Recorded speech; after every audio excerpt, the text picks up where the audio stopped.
What's the meaning of cataclysm?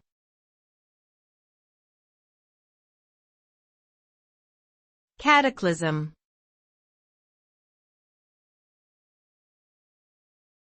Cataclysm.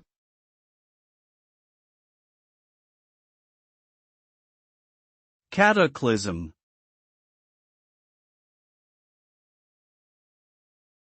Cataclysm.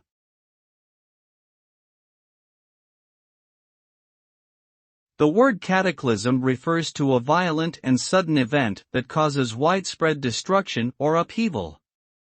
This could be a natural disaster like an earthquake or flood, or it could be a man-made event like war or revolution.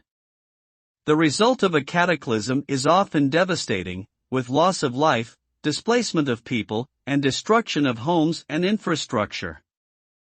In some cases, the effects of a cataclysm can be felt for years or even decades afterwards as communities struggle to recover and rebuild.